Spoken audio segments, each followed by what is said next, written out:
Dr. Sikander Ailawadhi, and Dr. Ailawadhi is an oncologist working in the hematology department and CAR T-cell therapy program at the Mayo Clinic.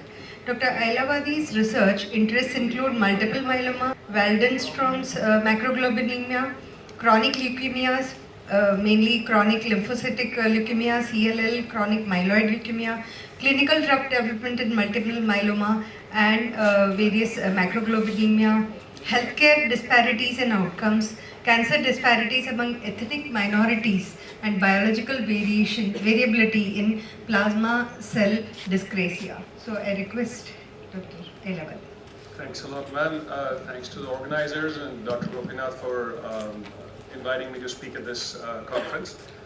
So I'll be talking to you about CAR T-cell therapy, and I really appreciate my prior two speakers, Dr. Patel, Dr. Azmi, because they've steered the discussion more into a very clinical discussion, especially with Dr. Patel's mention about CAR T and now Dr. Azmi's mention of Selinexor, which are both frequently used treatments in my disease area of multiple myeloma. But I'll talk to you today about this this concept, which is, if we think about, is almost like science fiction of using this technology in treating patients, which we are using routinely in our clinics now. So I'll be talking to you about CAR T-cell therapy, which has really revolutionized the way we are treating some of these advanced malignancies over the past 4 or 5 years. And even beyond hematologic malignancies, as we heard now, even solid tumors, they are coming up. So CAR, or chimeric antigen receptor T-cell therapy, the basic concept is that we have these receptors that are present on cell surfaces. So patient T cells are extracted, and I'll go over the process a little bit more in detail, but a seeker against those targets is added to those T cells. These T cells are expanded ex vivo and then given back to the patient after some lymphodepletion, so that then those genetically modified T cells can actually go and target the cancer cells. As I mentioned, CAR T cell treatment, it's quite a complex treatment option for patients, and it requires a lot of planning, and it is also quite resource intensive. Patients typically undergo what is called leukapheresis. Their T cells are removed. Then these T cells undergo activation and expansion. During this activation process is when we'll add the seeker against that cancer antigen to the T cells. Then these are expanded ex vivo. This expansion involves incubating with the viral vector, which typically will add the marker to the T cells. Generally, lentivirus is used, but I'll go over some other techniques that are coming up. And these expanded T cells are then cryopreserved, eventually sent back to the treating institution, where we give some lymphodepletion chemotherapy to the patient, and after giving lymphodepletion, these expanded T cells are administered to the patients.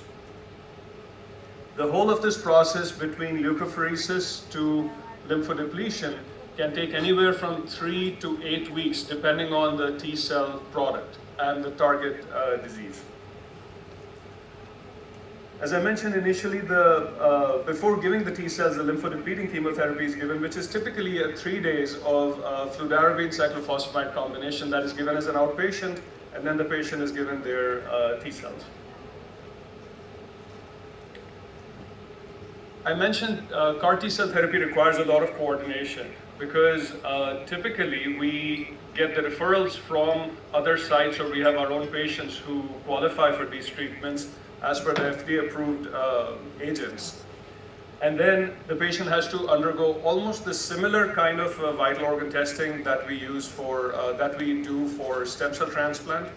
Once the patient is found to be a candidate, that's when the leukapheresis, etc. starts. But another very important thing that we keep in mind is that unlike stem cell transplant, which is typically used when the disease is under control, CAR T cell therapy is used when the disease is progressing. So the CAR T cell therapy itself is the treatment. So while we are manufacturing all those T cells, we have to also keep the disease quiet by some means. And then once the treatment is given, then starts the time of adverse event monitoring and management, in which typically the first 30 days are taken care of by us at the cell therapy centers. And then around the day 30 mark, we send the patient back to wherever they came from. So I'll go over very briefly about the current approval. So you can see how the timeline was relatively slow when the initial cell engineering was around early 1990s. But the first FDA approval for the CD19 CAR therapy against pediatric ALL and relapsed non-Hodgkin lymphoma happened in 2017. But since then, this field has really exploded. So we've had not only the newer agents that have been coming against the different kinds of lymphoma, acute lymphoblastic leukemia, and also multiple myeloma, but also there have been additions to the labels of these agents. So initially it was against adolescent, young adult, and pediatric ALL, and some non-Hodgkin lymphoma. Since then, some of those same products have been approved for mantle cell, follicular, diffuse large B cell, primary mediastinal, Richter's transformation, etc., etc. And then for myeloma, there are 2 products currently.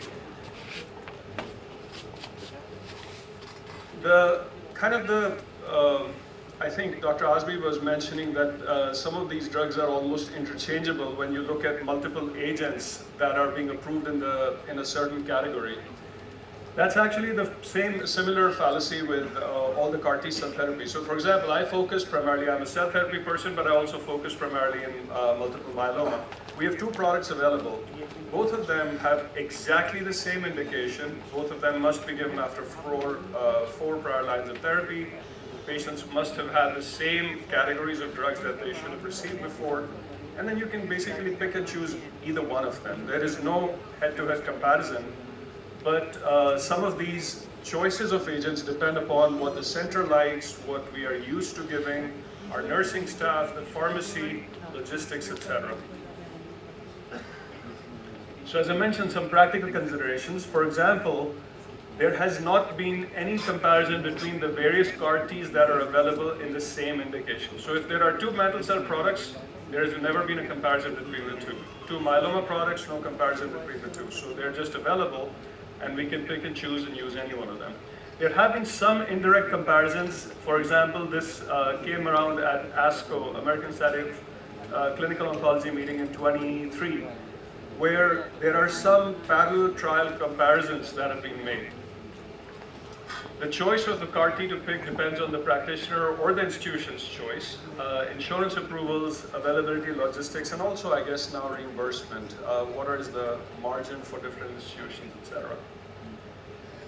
But what I do want to point out is these are the complete response rates from all the CAR Ts that are currently available in the various indications. So for example, the first one, the Kymriah, is approved for ALL, so acute lymphoblastic leukemia, diffuse large B cell, and follicular. And these complete response rates are in setting where there was absolutely nothing available. So these were patients who literally were supposed to go for hospice or other phase 1 trials. A typical phase 1 trial has an overall response rate of about 10 to 12%. But we're looking at 82%, 78%, these are complete responses. So clearly, CAR T cell therapy did make a huge difference where patient outcomes have improved extremely significantly. And it's not just the clinical benefit, but the side effect profile, where there are multiple side effects we look for, but the 2 most prominent ones, one is called CRS or cytokine release syndrome, and the second one is neurotoxicity or ICANS. And as the studies have come around and as we've gotten used to these agents, the side effect profile has been improving. So we can really, I can't remember when I saw the last time a grade 4 CRS, even grade 3 CRS. We are able to control these side effects and symptoms way early because of the tools and techniques we have. So safe options and extremely effective. So as of current state, at least in my assessment, the mantle cell lymphoma and acute lymphoblastic leukemia are the 2 ideal case situations, because in mantle cell, any relapse refractory disease can get CAR T, same for ALL.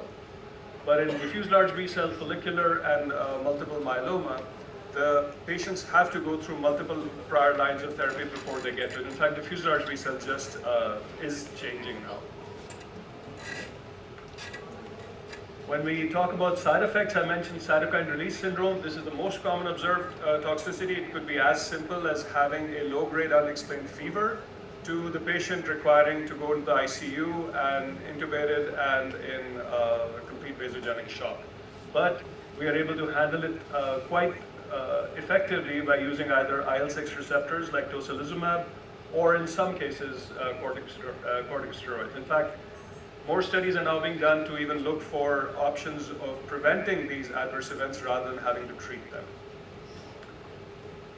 As I mentioned, low grade can just be supportive measures, but in severe cases, tocilizumab be used. In fact, now we even give tocilizumab for just grade 2 CRS. So the second occurrence of an unexplained fever or any hypoxia, in addition to the fever, we just go ahead and use an IL-6 antagonist. Neurotoxicity, or ICANS, which is immune effector cell-associated neurotoxicity syndrome, could be as simple as a minor headache, or could be as severe as the patient mimicking stroke symptoms. We've had patients who are fine one moment and literally 2 hours later the patient can't speak. They just cannot, they're complete expressive aphasia. But almost entirely, fully reversible with just steroids. But that's why patients are monitored extremely closely every 3 to 4 hours. Every 4 hours, they have a neurological assessment. So generally, steroids are good enough. Then hemophagocytic lymphohistiocytosis or macrophage activation syndrome, both are extremely rare, but are treated more on the lines of CRS. In fact, these side effects are relatively infrequent now, so that a lot of institutions are giving them as outpatients. A lot of our CAR-T administration at Mayo is given in the hospital setting, but the patient is discharged literally within 48 hours. So now CAR-T cell treatments are being attempted in earlier lines of treatment as against randomized studies against stem cell transplant, and which actually in lymphoma, diffuse large B-cell, CAR-T was superior to stem cell transplant for relapsed lymphomas. And then newer targets. So this is that study which I mentioned that as against standard of care, significant improvement with CAR-T cell therapy, which made it more of a standard for relapsed diffuse large B-cell. We also now know that giving CAR-T cell treatment earlier, wherever it is indicated, would be better, so that we don't get into the issue with T-cell exhaustion. And then we are also learning that the real-world standard of care, that CAR-T cell treatment is such where the clinical trial findings are closely mimicking the real-world findings, or I should say the other way, that the real-world findings are very close to the clinical trial results. As I mentioned, with auto transplant, there are multiple studies that have been now that are ongoing, and at least with Axicell, which is the Zuma 7 trial, CAR-T was better than stem cell transplant. There's a lot of variety of these products coming. There's obviously the choice now coming through soon with autologous versus allogeneic CAR-T. Allogeneic would be just off the shelf, would not have to go through this whole manufacturing process. There are multiple allogeneic CAR-T trials that are ongoing in multiple myeloma, lymphoma, diffuse large and mantle cell. And I'll just skip through these quickly, but there are also, instead of just T-cell derived therapies, there are now CAR-NKs, none of them FDA approved yet, but several being developed. One major advantage that the side effect profile, for example, CRS and neurotoxicity would be significantly lower. CAR macrophages are being developed, all in different clinical trials. And then newer CAR-T targets, for example, for AML, for Hodgkin, we have clinical trials for sarcoma, for pancreas, for breast cancer, for glioblastoma, etc. So as you can see, we are heading towards that utopia of CAR-T cell treatment. Sorry for rushing through it, but thanks a lot for the opportunity again.